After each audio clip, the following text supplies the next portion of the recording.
Welcome to Archives with Alyse. I'm Catherine McWilliams, the Communications Director for the Daughters of Wisdom U.S. Province, and I'm joined with Alyse Franco, our consultant for archives. Today, we're going to talk about the work Alyse has been doing to digitalize our photograph collection. So, Alyse, let's get started with talking about, first of all, how this project came to be. Okay, so in 2017, I believe, Dr. Semmel, who was, and I have to get this right, she was the former director of rehabilitation medicine at St. Charles Hospital. She contacted the Daughters of Wisdom about some videos and photographs and documents that she found in the archive at St. Charles. And she began scanning these in and making them digital on her own time. And a lot of these photographs are, of course, relevant to the Daughters of Wisdom. And she wanted us to have these photos for our own. So Dr. Semmel actually donated all of the equipment that we needed to have here in the office so that we could have these photos ourselves. Can you tell us a little bit about what kind of equipment is necessary to do this kind of work? Yes, so she actually donated to us the money so we could purchase this Mac computer that has a lot of storage, and it stores a great deal of photographs and videos. And then we were also able to purchase this scanner as well. And she also donated separately a digital photograph that we have in the office that displays some of the photos that she found from St. Charles Hospital. So how old would you say some of these photos are, Alyse? I think we have photos that go back to kind of the start of the hospital. So a very long time. And I think 2017 was at the 110th anniversary of St. Charles Hospital, maybe? I believe so.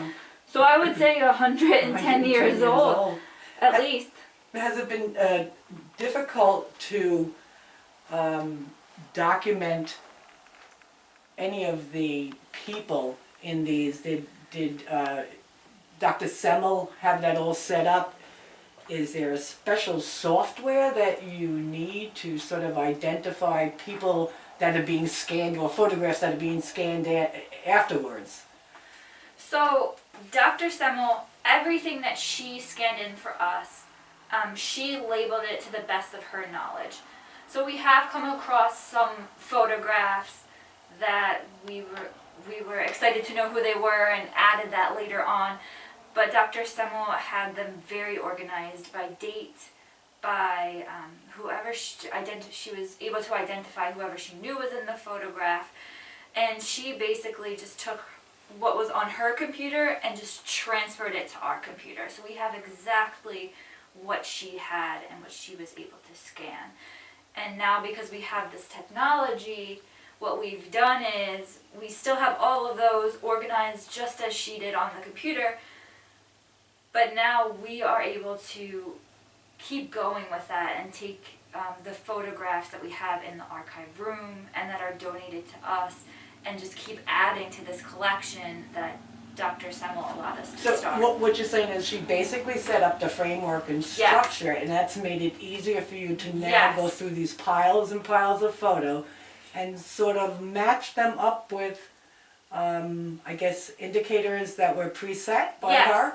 Right, because you asked about the technology. So in the Mac computer, the Mac is set up, and even if you have an iPhone or something like that, you have the facial recognition. So you're able to actually assign a name to a face, and how the facial recognition works is it should automatically recognize that person if they're in another photo.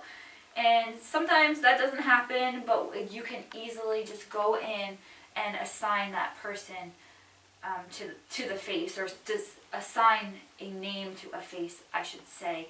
And I can show you this later, but you can essentially just type in a name and it will just bring up all the photographs that that person is in. Wow. So why don't you show us Sure. how this is done? So I will first show you just our photos, and then I'll show you how to actually scan, how we go about scanning. And we've been organizing the photographs digitally, but we also, after we scan them, we also organize them physically as well. So we have that backup, and if anyone ever needs the physical photo, it's easier to find.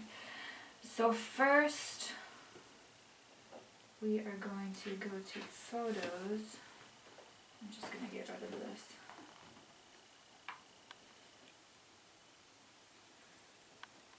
Sorry.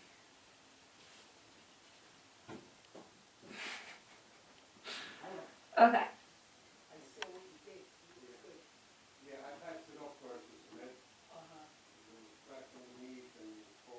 Sorry.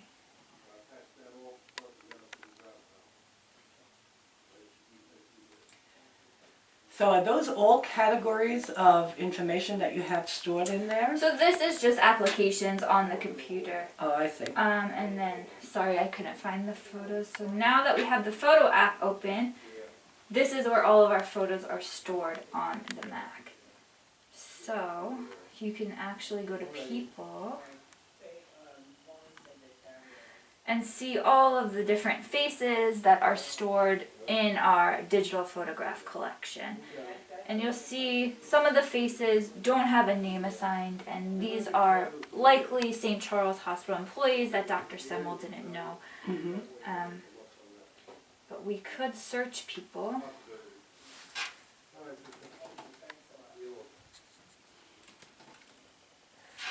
And we can actually search Sister Kathy, and then every photo that she's in on our database pops up. Wow. And then, so going back to the actual photographs, we have albums saved.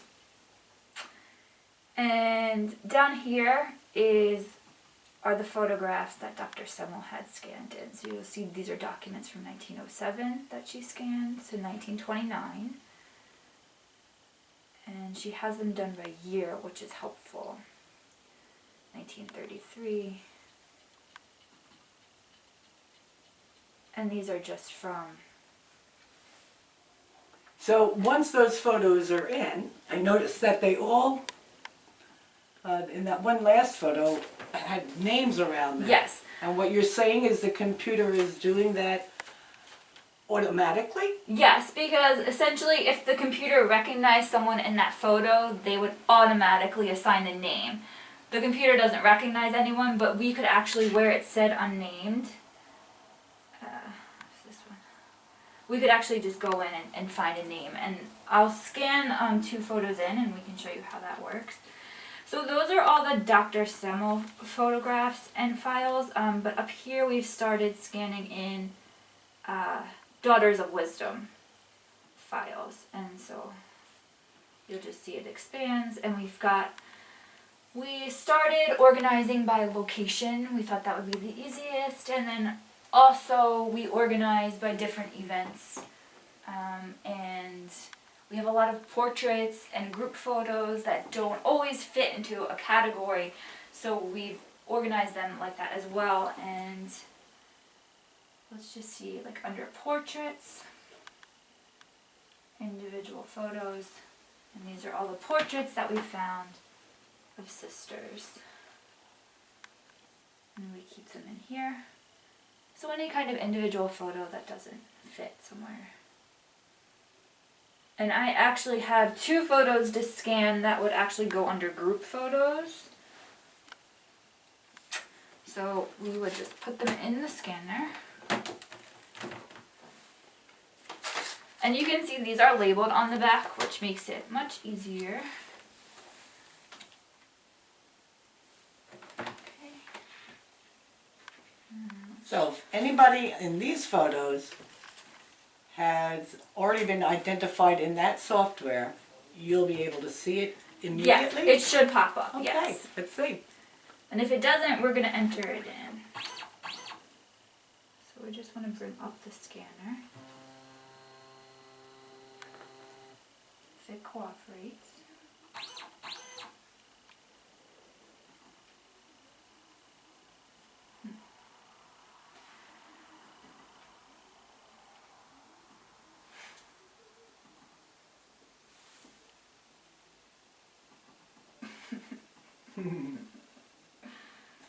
There's always computer glitches.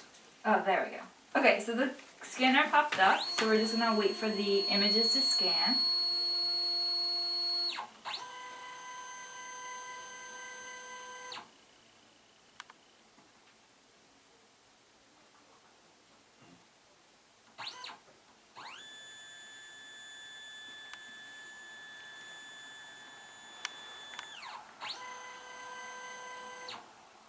So we've got one image, now we're going to scan the second. So are libraries and museums and things of that nature these days doing this kind of collecting and storing of information in this way? Yes, I would definitely say yes, especially museums. You can actually go on to certain museum websites and you can view if they have anything digitized. Certain collections are digital. There's actually a local library on Long Island that has a pretty extensive local history archive, and I know that the librarian there has started putting things online, so you can go to their website and maybe see some of the photographs that they have in the collection, or photos of some of the archives as well. What So, about yes. books and volumes? Are those things that are stored this way as well? I think you can scan a cover or scan pages from a book, or if it's a leaflet, that could be scanned in. And also, when we're making things digital, we have to really look at the, I guess, quality, for lack of a better word. Certain things we handle with gloves and are very careful about it. But actually, making things like that digital is very helpful because you don't have to keep taking it out of the archive. You can then just show someone a digital copy, and that helps preserve it for a longer period of time because you're touching it a lot less. So with the new technology, it's much easier to do that sort of thing. And what's great about doing something like this, or other libraries and museums doing that, is your collection is now reaching a greater number of people, so you're really increasing access. And that's what we're doing here, because the photos that we can scan in can be used in social media, it can be used for events, and it's just much easier to find the information now. And it's much easier to send it because it's already digital, we can easily email it. And we're not losing it because we still have it in a physical form. This just increases accessibility and reaches a wider audience, I guess. So we have the images scanned in, and I can show you what I would do now. So they're right here. So I would bring up the photos, and since they're group photos, I'm just going to put them under in group photos. So basically I would just drag and drop it into my group photo folder. And now we're going to identify it. So we'll start with this one.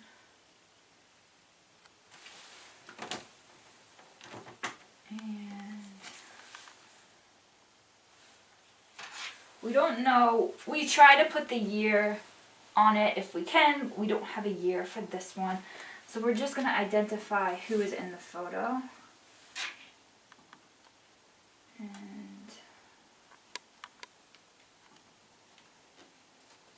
we can just click add faces.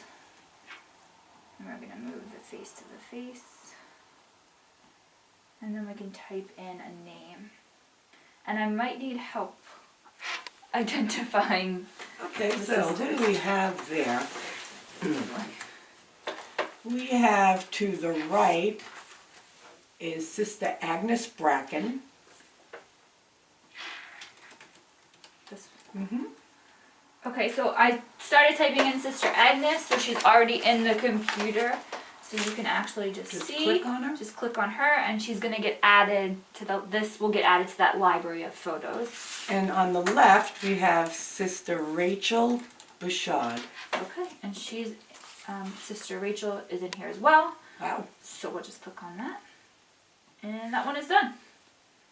So now, if we do a search for one of those sisters, that photo is going to come up in their list of photos. Wow.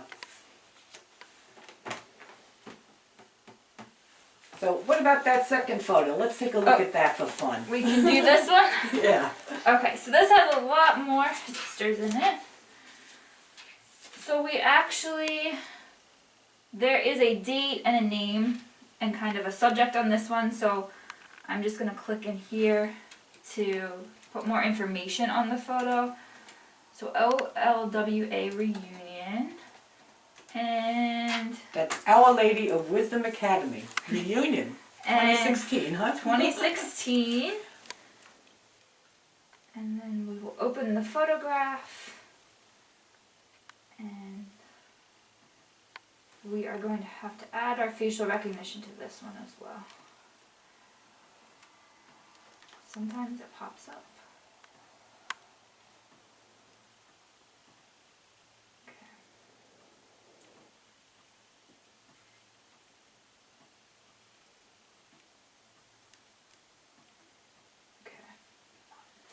Okay, so we have on the left, that's Associate of Wisdom, Marie McLaughlin. Let's see if she is in here, so we do.